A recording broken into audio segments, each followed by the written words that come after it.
Hello, everyone, and welcome to this episode of I don't know what episode it is, so we're just going to jump on in and Uh, say this is the episode of what it's like to be turning 50.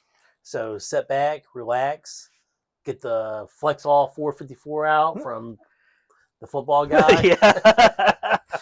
And before you guys put that cream on, welcome to Thinkers and Drinkers with Cigars. And hit that subscribe button right now, right there. We are on our 4090s right now. Yeah. Yeah. And it's creeping up. We're about dead. Well, that's not, yeah, I mean, the Grim Reaper's creeping up. Yeah. You know, he's right around the corner. I've seen him. So, what are we talking about this episode? 50? Turning 50 and all the crap that happens to our body. Yeah, okay. So we got to reminisce about the stupid kid stuff we did, or you want to crack into these cigars? Because we found something special. Okay. All right. So this is called Leaf by Oscar.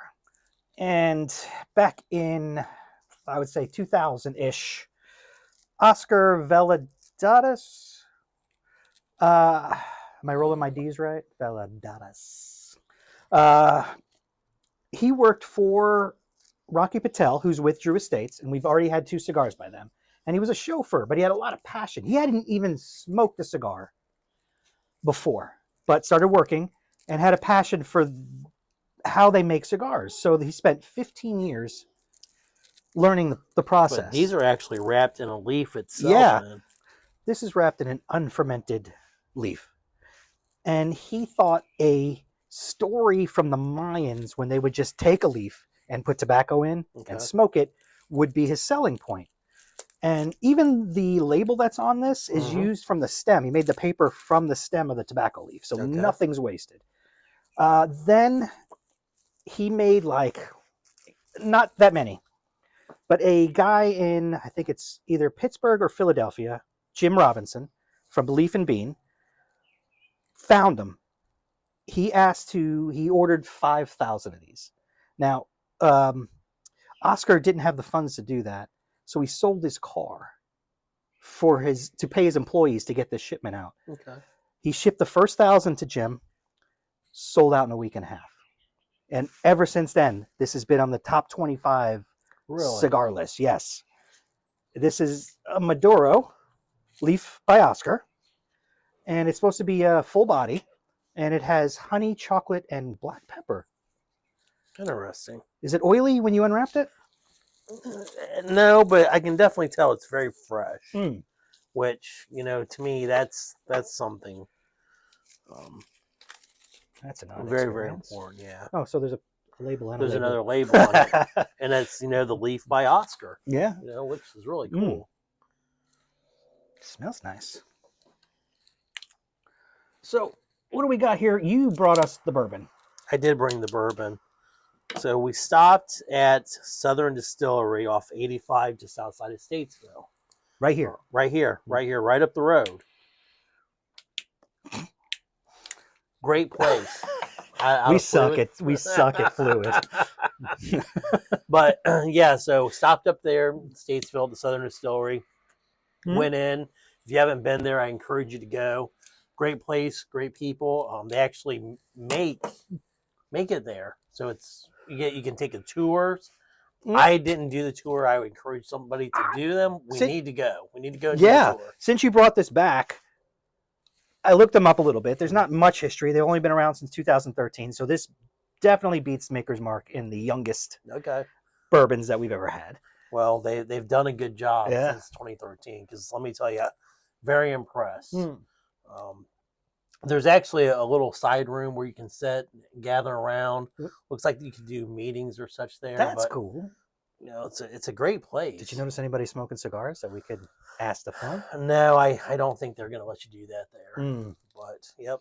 So, try this. Sure. Local blend.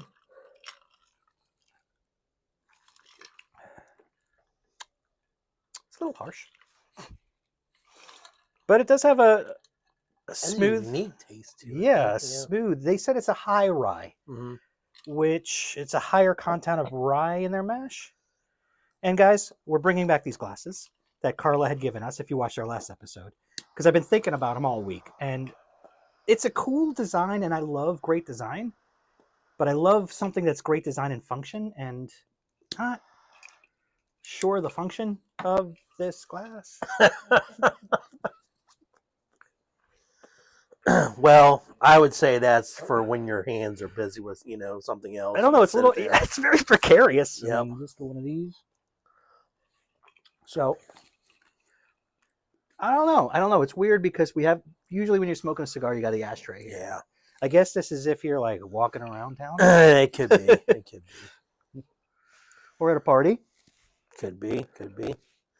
Could be somebody just had a lot of bourbon one day and they said, you know what, I'm going to take this glass and let's just go ahead and roll it in, and why not put a cigar in it, Yeah, I mean, this looks cool. Looks very, what do you call it? Elegant. Elegant. Yeah. But then anything else after this, it's kind of fun. Yeah.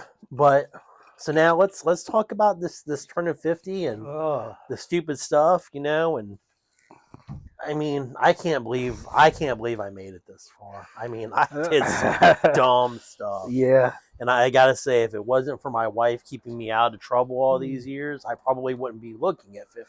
Now, I had friends back in the day, which I heard is like a Tuesday, egg me on to all the dumb thing. Hey, let's make this ramp higher. Yeah. Of course I'm going to jump it. Yep. I loved, I used to skateboard and bike and surf back when I was a kid, and that now is affecting me. Yeah. My knees are jacked now because of it. What were some of the dumb things you did? Dirt bikes. Oh, you were the lucky one. When I was I don't know, probably 8 or so, maybe 7, my dad bought me my first, and I'll never forget this. It was a little 50 Honda. I guess, dirt bike still, but yeah, it was the greatest thing in the world. I ran the snaz out of that, and then we went to, what was the name of that place? I think it was called Mac Honda back then. I think there was a Mac Honda in South Florida as well. Oh yeah, and then that sounds familiar. We walked out. I mean, my dad spoiled me. It was a brand new XR80 Honda motorcycle, and I ran the snaz out of that. And then we moved over to, they had 3-wheelers. Yep. Got one of those. Man, I had all the fun toys. I had all the cool. So I mean, it's a wonder I made it this far because, helmet. No, there was no helmet. No helmets. There was no helmet. There was no helmet. I mean, I wrecked that motorcycle more times than I could count, but yeah. But like, let's move us forward 35 years. Imagine hitting that ramp now. No. Like, I used to get up, and get right back on that bike and adjust to what I did wrong. Yep. Now, if I fell, that's where I'm living. Well, yeah, I mean, I'm just gonna lay there and try to figure out what's broke or what's not gonna work right when I get back up. But those were good days. God, we're so just resilient. Yeah. And now you walk in a room and you forget what you walked in the room for. And people joke about that. That's a meme all over Facebook and everything. Guys, yeah. I mean, you'll see all kinds of stuff, but you really do sometimes just forget, why did I come in here? I know I came in here. That's evident, but why did I come in here? I scan the room, and I do this like checklist. Okay, I got that done. I got that done. Got that done. All right, I don't know. And I leave. And I do the same thing with my phone. I'll pick up my phone, and then the second I turn the phone on, whatever I was about to do is gone. Yeah. Gone. And you sit, people will sit down, you think, I'm almost 50. What are all the things that are gone, I mean, the music that we had, the, like you said, the skating, the dirt bikes. Yeah. Going outside. We live in this neighborhood, and I maybe hear a kid every once in a while playing outside. Outside was like an adventure when we were kids. Well, I think it's hard for parents nowadays to let their kids outside like that, I really do. I mean, when we were kids outside, it was come back when the lights came on or come back in time for or when my dad whistled, Yeah, but like the handful of kids that went missing were on milk cartons. Right. It's just, Now it's like a epidemic. yeah. And that wasn't like that when we were kids. So yeah, turning 50, it's totally different. So imagine the people now that are born now that are going to be having this conversation 50 years from now. Yeah, they'll be like, oh, remember we didn't get to do anything. Now we live underground. Yeah. Right. Oh my goodness. Your kids are out of the house, and we still have little ones. Mm-hmm. And you spent, 20-something years raising your kids. Mm-hmm. Has your energy level dropped? I would say yes. I know I was with the grandkids the other day, and I wound the grandson up, and and he's all ready to go and run around and everything, and I'm like, well, I'm gonna go ahead and go now. He's all wound up. I'm done. Here's some sugar, kid. Yeah, good luck. But when my kids were that age, I didn't have a problem keeping up with them. But now, it's different. It is, because I'm in the 4090s, about to turn 50 in a few months, and we've got younger kids. And I notice, even just 10 years ago, if I was with them then, I would have had boundless energy. Mm-hmm. Now, I find myself getting tired. And well, you got to go get some of those testosterone shots, right?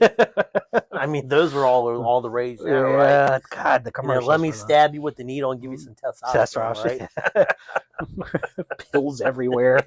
There's a pill for that, I'm sure. Yeah. There's blue pills, and there's I don't know. I've never had one of those blue pills, but there's all kinds of things for people that are 50 years old now. And the sex drive does dip, and we were out. Not for me. All right. Good for you. And even the way I look at girls now has changed a lot. You shouldn't be looking at girls now. You should be looking at women. Well, come on. We were out at that restaurant the other day. Yeah, and I know what you're going to say. This girl, her shirt, she was very tits forward. Out. And she was buxom. She was. And she was just... like, I've got a niece, and I don't want my niece to do that. No. And my niece is becoming that age. And it was like, before it was like, whoa, boobs. But now it's like, ugh, come on, put those away. We're at a family restaurant. Yeah. Well, that's one of the things about turning 50. You just don't want to see or care that much anymore, Yeah. I mean, I've got the most perfect person in my life. And does Stephanie know about that? I don't know. Maybe she's learning for the first time. Who knows? As if she didn't, she does now. Yeah. And I don't need to look anymore. Yeah. I don't need to look anymore. Well, I mean, turning 50, you realize all the stuff that you shouldn't look at anymore. Yeah. So, or it's just, how can I put it without sounding sexist? If I look because they're out, and it's like purposefully out for people to look, and it's a distraction. If I do this and look, I don't want her to think I'm looking for a sexual way, but more of, it feels like a billboard. I didn't notice because I didn't have my glasses on. So, without my glasses, if you had glasses on, they would have been 3D. It would have been an HD I can't TV. see anything without my glasses anymore. That's another great thing of turning 50 is, I leave. If I leave the house to go drive somewhere without my glasses on, everybody's going to know because there's going to be an accident. There's going to be an accident on 77 if I leave the house without my glasses, because is that light yellow or red? No, we don't know until I'm 10 feet away from it. So, yeah. How do you feel about this cigar? I think it's great. Yeah. It is really great. I gotta say, going into some of the humidors, I've noticed the ones with the leaves on them. I've passed by there, but I think I'll stop now and look at them a little bit They better. have a few varieties of these that I'd like to try now. Yep. So I know we're sitting outside. We're filming during the day today, and we've been filming at night the last handful of episodes. So it's a beautiful day out. Noticed you're wearing shorts. 2 days ago there was snow on the ground. Well, and that's kind of how I live my life coming on to the springtime. Once I have put on my shorts for the start of the spring, that's it. Weather has no to more agree. snow. The weather has to agree. That's just how it is, So Carolina blue skies. Yeah, I'm in my shorts. There's not a cloud in the sky right now. There is not. It is gorgeous out. So to all the family members, sorry about your luck up there. It's cold in Ohio, but down here, it's 60, sunny, not a cloud in the sky, and I'm in my shorts. Yeah. How did you dress back in, the early 80s, 90s, I had a dad who liked clothes. So I always wore shoes. It was rare that I wore sneakers. But I was always a jeans and either, because it was the 90s, a t-shirt and a flannel, or a t-shirt and a sport jacket. Okay. And as I grew, my style kind of developed a little more. You guys know that I love the era of the 1920s. And so that's why I love vests and bow ties. But I always kind of dressed in shoes, or everybody was in sneakers, and I feel like, I don't know if it felt comfortable to me. This feels comfortable to me. I was never a one for sweats or pullovers and stuff. What about you? I always had tennis shoes. Always had kind of the sport team stuff, the hoodies, which I still wear today. I think everybody sees, the sweatpants. That's just always been kind of my style. I mean, I had to wear a dress shirt and a tie last week. I was miserable. It was uncomfortable. My future daughter-in-law had to tie it, and as she was tying it, I was holding up the phone. She was watching the guy tie the tie and tying it, and I was like, "This is just miserable." But she did a good job. Did you spend the whole night doing this? I did, and as soon as dinner was over, that thing was off. But yeah, back then it was always tennis shoes and stuff, and that's kind of still how I dress today. But I mean, the clothes back then, man, they were just the best. There were so many different styles. I had, remember it was called Bum Equipment. Yes. I had that stuff just everywhere. I love those sweaters. We had the Cavarici pants. Yeah. Did you guys have those? I don't.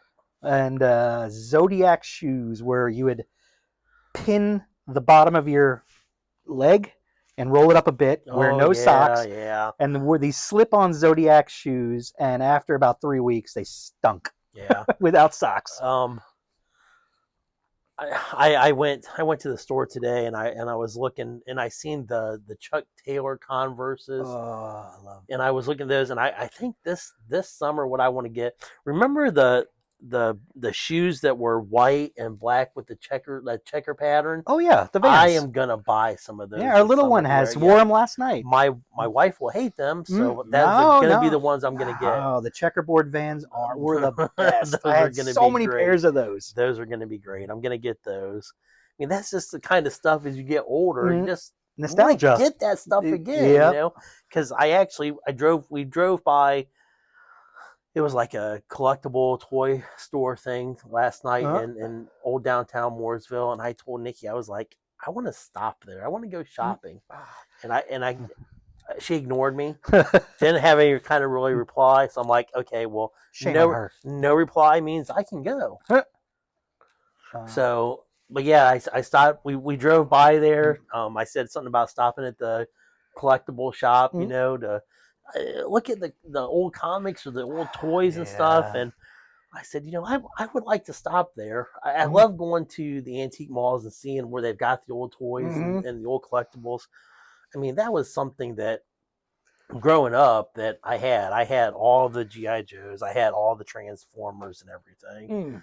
So, she didn't say no. So I guess I'm gonna stop and buy some random stuff. And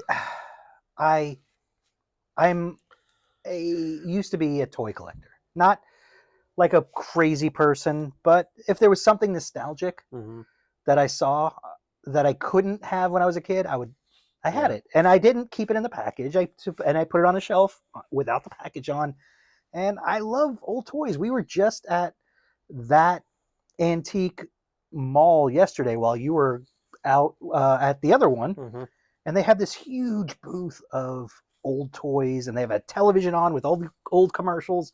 And I every time we go there, I just spend, I don't know, a good 10 minutes just looking at all these old toys. Yep.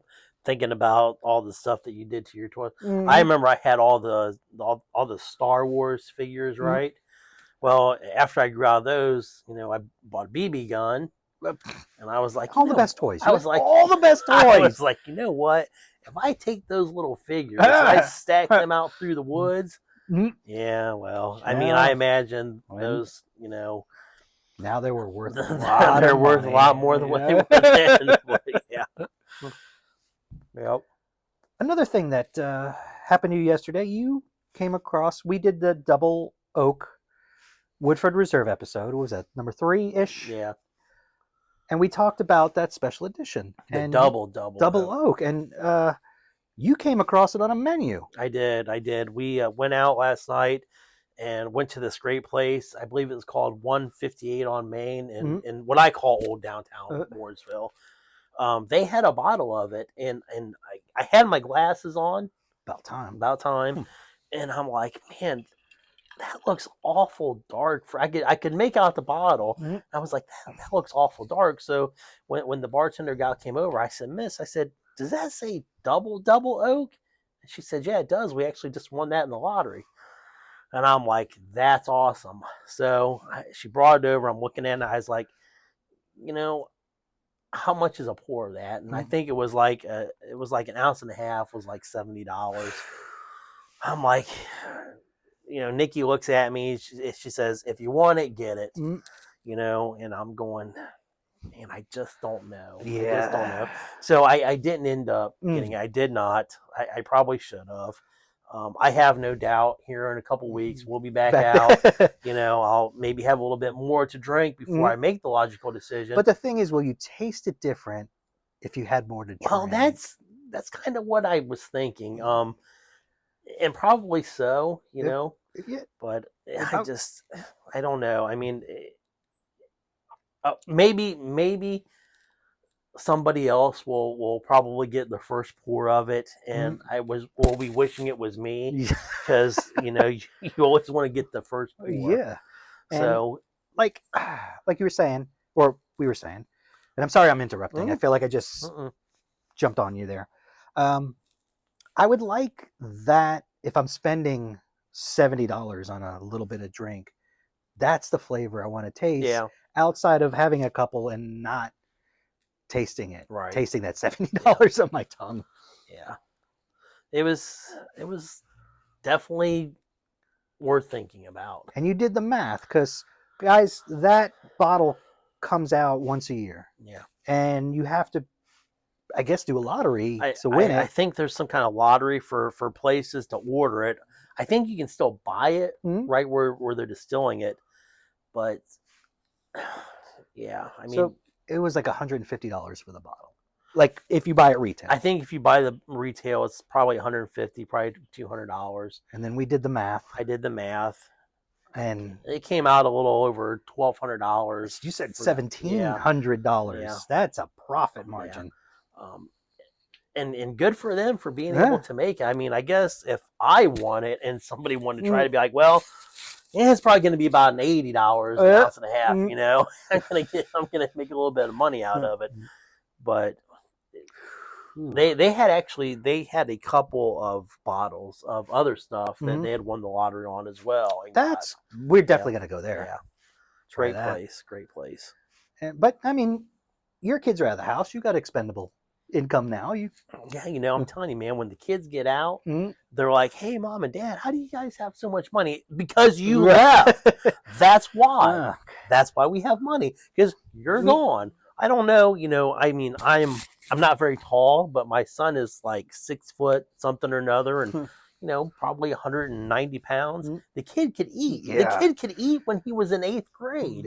We've been out to dinner with them. I mean, so yeah. So when you get older, the kids get out. Yeah, there's some more money to be had. And yeah, like every time I go to the grocery store, I'm spending $80 to $100 on 2 sacks of groceries now. Oh yeah, easy. And every time I go, one of the boys is like, "Can you pick me up a something something?" And I'm like, "Yeah, sure." I'm not going to tell them no because they're growing and they want apples or soda or whatever. But I feel like every time now that the prices are going up, especially with eggs, we're spending so much more on groceries. Yeah. So we need to hurry them out. Hurry them out. Hurry them out. That's what I did. Well, you're 14. Go. Yeah. Go 4-H for some food. Yeah. We're at the cusp of 50, and it doesn't mean we're dead. The Grim Reaper's not. He's not there. He's rounded the corner, but he's not there yet. He's got an eye on us. But we don't have the kids every other weekend, and we all get together, and we still just live it up. And I feel like it's just harder in the mornings. Yeah. And we still, like, when we all go out, we still act like we're 20, 30. And for all you guys that are turning 50, there's still a ton of life out there that go do it. Go do it. Have fun. For sure. Definitely. I think so, I mean, the kids are out, hopefully your kids are out, when you get that closer, getting ready to get out. Yeah, I mean, we've got, like, everybody else has, you guys are all empty nesters. And for Steph and I, that every 2 weeks when we get to see you guys, we know it's going to be just a bunch of debauchery and fun. Yep, because I am a funny person. At least I've been told, by many people. I've been told I've many other things, but, mostly funny. I've been told I'm a pleasant asshole. Yes. I'm pretty sure I heard that when I came into the house. Yeah, pretty much. Yeah. Okay. Was it in prison? Mr. and Mrs. Bucklebottoms is, behind the camera right now. And they're empty nesters as well. And if you see, 6 assholes running around town, it's pretty much us. Yep. So I guess to close out this episode, 50 isn't the end. Nope. I think it hurts more. It hurts more, but it's probably one of the best times of your life.